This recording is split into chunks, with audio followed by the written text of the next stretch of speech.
There we There we are. go. There we go. Almost some technical Yeah, a difficulties little there. bit. I was kind of jamming out to that countdown Yeah, here. the I don't know if you guys We were at kind of home heard the countdown. We were giving a little beat to it. But hey, Acadiana, welcome to the Week 4 First and 10 post game show. I'm Jalen Cavalier. They call me Dawson D'Amico. That D'Amico fella, but it's an inside joke. It's Yeah, inside. Yeah, just wouldn't know. Just wouldn't know. get a scoop. But man, let's get things going. Week Let's get 4 it. high school football. Talk about your games first, Dawson. Where were you this Ooh, I evening? was at. I was all right. So I went to LCA and I was able to witness. I was able to watch Archbishop Shaw, which is my alumni. That's my old high school, and it Mhm. was. I've been very proud of the program since I left. We were not good when I was over there. I was a He's cheerleader. keeping it real. He's keeping it I'm real. being real. I was a cheerleader over there. I witnessed all the massacres, every single game. I'm pretty sure my senior year we won one game, and so now seeing what this program has become as of late. I mean, they got out of the Catholic League, they changed divisions, and now they're kind of like one of the top schools in the state. I think it's because of more kids coming into Shaw, like so that's more opportunities to find good athletes, and that's what they've done so far. And I mean, LCA, we know what they've been around here for quite a long time yet. I mean, we know Juwan Johnson's not there anymore, but they're Mhm. still a solid program, and so I was very excited to see this matchup. And honestly, the first half, all defense. I know that LCA they were driving, their offense was driving, but they went into the red zone twice. First one was a turnover on downs. They had a beautiful fade pass. The wide receiver almost caught it, but the defensive back from Shaw, he was able to get his hands on it. Beautiful play. Second time they got into the red zone, it ended up 4th and 30 because of penalties. So they just could never figure it out. And then Shaw ended up blowing the game up, and they won 31-8. So congrats to the Eagles. I'm happy for my alma mater, but I mean LCA definitely they're better than what they did on the field. I expected a lot more. The crowd was in it. The team Mhm. was getting on the sideline. You know how momentum can shift with due to like Oh, personalities absolutely. And wise. one play can change the whole And game. one play can change. Unfortunately, they just couldn't find their footing. Honestly, Shaw's running back, his name's Jasper. That kid runs like Alvin Kamara. He was breaking tackles like Alvin Kamara did against the Cowboys. You know what I'm And you serious. saw how that game And turned y'all out. saw how that happened. And 31-8. I mean, it was a good game. Very defensive. If you like football, you would have enjoyed the first half of that game. Unfortunately, I had to go down the street to go watch Dalford Jones alma mater. They And who is that, by the North way, Side. for those that don't know? We all know who Dalford Jones is. He's Dalford Jones, y'all. It's KLFY's finest. He North Side, they played North Vermilion. I showed up at halftime. It was a close game. North Vermilion, very first play from scrimmage from the second half, run right up the middle, 60 yards Mm. untouched. And then North Side, they came back and they have a true freshman, Javante Broussard. He's a wide receiver. That kid is like 6'2", 190 pounds. He as a freshman, good lord, he would catch over Yeah. me, and I'm about to be 26 years old. This kid's probably what 14, and I would never want to guard that guy. It's absolutely ridiculous. I mean, the athletes that Lafayette Acadiana area in general, just that produces. You know what they're capable of. You see them all over the NFL. You see them all over just any real top notch sport, and it was on display tonight. And I'm guessing you saw the same thing in your games, Oh right? yeah, definitely did. Now, for those that don't know, watch KLFY at all today. We had our annual Sugarcane Festival Yep. Roadshow. All our shows this evening were at the Sugarcane Festival in New Iberia. Yeah. And that's why you heard JB and Ski talking with the puns about the sugarcane was good. And that's your area, by It the is. way. It But is. the sugarcane was good, though. I would say that. The brown sugar, that was excellent, too. You had that? Yeah, oh, I had some of that. Oh Oh, yeah, you yeah. was at the. Oh, You was yeah. at the Is it the You got Roadshow? me? Oh, You didn't bring. well, see, I didn't bring anything back. Guys, You got to get with Karaski. He was there, too, though. I need Yeah. comments, y'all. Yeah, Start commenting. Karaski was there, too. Tell them how But often. but no, I was right down the street, still in Iberia Parish. Okay. About 15, 20 minutes down the road. I went to Lordville. Okay. They were at home against Generette. It was kind of a slow game at first, really, but then Generette broke a big play, as you probably saw in 1st and 10, and this guy was just shaking and baking. He really was, and then he ultimately he just fumbled the ball, No. and yeah, Lordville recovered. But it was crazy because I tried to go to the other side to get Louisville's offensive possession. Yeah. And as soon as I got there, and before I hit record, Louisville snapped the ball and they fumbled. And Generette recovered. So I'm like, oh my God. So now let me go all the way back to the other side. Okay. In case Generette scores. They ended up scoring. Then it just really kept going back and forth.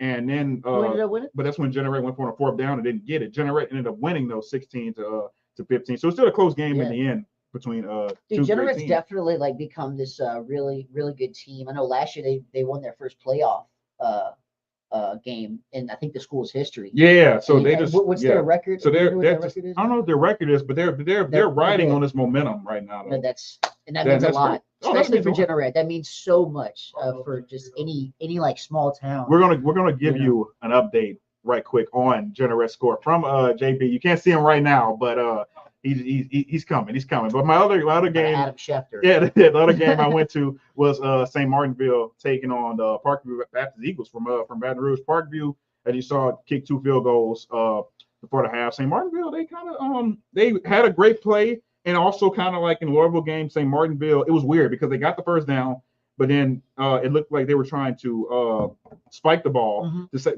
save the clock. Save a timeout, and then he ended up fumbling, and Parkview on the spike. and Parkview ended up recovering, and then they kicked the field goal right before half. And I don't know what the final score was in that game because last time we looked at it at the second quarter, it was 23-12 Parkview. So we have to come with an update with a final score with Luka Doncic show. But, you gotta show oh, here we go. Yeah, you like that? It's a little bit fresh. 16-15, Generette over Louisville. Oh wow, Good game. very close. Very good game. That's what we like to hear. I know. I've been hearing a lot of good stuff about y'all's games and the sugar cane. I didn't get to try to. Yeah, we can talk to Jalen about that. You got to get on Karaski. I mean, he was there too. He was there at the sugar cane. I'm with you right now. I need to be trying to show the people the sweetness of the sugar cane from Iberia Parish. Well, maybe we tell them the sweetness of these games we went to. So maybe. You know what? You're right. Yeah, so maybe that'll suffice for right now. That should suffice. Not a bad idea. So what were your games? I went to one game tonight. Southside and Lafayette at Como. Okay. A 28-0 shutout by the Sharks. A little bit of a homecoming hangover for Lafayette. You know, they dominated Mamu last week and come out flat this week. Parker Dyes, quick read option touchdown run. That's one of our Play of the Week nominees. So go and vote for any of your favorite plays on KLFY.com. Same thing with our Game of the Week. We're going to give you those options by the end of the live stream. Oh, yeah, it's actually what I'm trying to pull up like right now to let you guys know. So y'all can go vote. But yeah, another good week in the books, boys. That's what we're talking about. And definitely. And then I think we also have to talk about the fact Shout out Luca. Yeah, for real. We also have to talk about the fact that Karen Crow is now 0-4. And STM has lost their 3rd straight game. Is it time to press the panic button for both of these programs? I would say for Karen Crow, and I've actually got a chance to speak with Coach Peters before he actually took the Karen Crow job. Nice guy. He was great. Runs their track program. I didn't see this coming. I really did not see 0-4. Now, I wouldn't say I have to hit the panic button because they can win 6 straight. Yeah. Make it into the playoffs. Get some momentum. So you just never know. But it's just tough to see. You know, it's tough. STM, same time as Moore losing 3 straight. That's mind-boggling. I can't even imagine. I know Neville's a great team and all, but to lose 3 straight to some great talent in other areas. Yeah.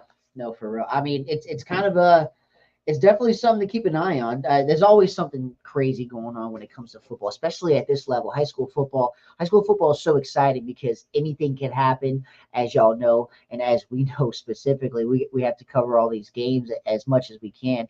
I mean, I enjoy it. I know he enjoys Definitely. it. What else you have to look forward to is Game of the Week. So for next week, we just got it pulled up.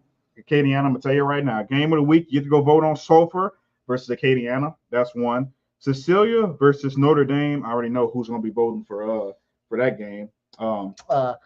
His name George Faust. Yeah, I think that name rings a bell. He's going to get people to vote for that game. We have St. Ed's taking on Opelousas Catholic, a little Eunice Opelousas matchup, and then hey, we just talked about them. The Karen Crow Bears looking for their first win.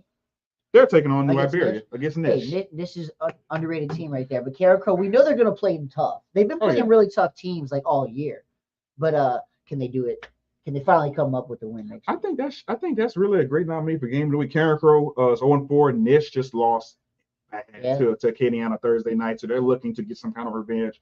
That game is going to be great. Not to say none of the other games are going to be great too, but that one it's going to be a good one. But George, you didn't hear me say that about Notre Dame. I already know how you feel. Hey, I heard Parker had a good game, right? I hear how he knows about the I don't know if he did. I don't know if he did or not. I mean, you never know. Never know. No, wait, yeah. Game of the week, athlete of the week, play of the week. Y'all go vote. I'm so glad you brought that up, Dawson. Athlete of the week this past week was Brian Broussard Jr. from STM, as you saw. And I want you guys to keep going, keep nominating. We're going to keep talking about it every week. We're going to have a different athlete for you. And who knows? You never know what sport, man, woman. Yeah. You just never know what's coming up on the athlete of the week. But just stay tuned. We had a power lifter, right? Yeah, power lifter. We had a football player. What's next? Somebody, let's get some golf representation. I want some pickleball in here. Come on, y'all. It's not just football and basketball. We need all types of diversity over here, y'all. So anybody you can think of, let us know. And my boy Jalen, he's gonna hook y'all up. Hey, but I will say we've all seen, especially me, I've seen those nominations, and trust me, in the coming weeks, I'm gonna let you know who's getting nominated for that athlete of the week. We be seeing them. All of us. JB sees them too. He's gonna roll up his sleeves. He sees them too. You know, just get that going. That little athlete of the week. So excited. And he's doing them really well too. Everybody, you just tune in to the athlete of the week. We got top plays that you saw tonight, like you said. Game of the week. I mean, it's so much going on right now with high school football, and you guys need to tune in. Stay tuning in with us. We're gonna have the action for you. We're in the thick of it, and it's only gonna get better. Next week is the halfway point, week 5. So 6 weeks till the regular season's over. Oh, JB just told us 6 weeks until the regular season is over. We need you guys to just keep tuning in. Anything else you want to say, Dawson? Nah, I'm ready to go. I'm ready to watch some Friday Night SmackDown. Can y'all believe Cody Rhodes and Roman Reigns are going to be tag teaming? JB's coming. JB's got to come back for this one. He's got to come back for this one. I'm the WWE guy. Right here. He thinks he is. Hey, I'm the one that brought 2 superstars to the station. Actually, no, I did Zooms. Yeah, he put one soon. That doesn't count. But he does give us free tickets. So I'm not going to say that. Acknowledge your tribal chief. Hey. Acknowledge them. All I gotta say is tune in next week, y'all. I appreciate it. I'm Dawson D'Amico. And hey, I'm News 10 Sports Jalen Cavalier. We appreciate y'all for tuning in. Come see us again next week for week 5 of more high school football.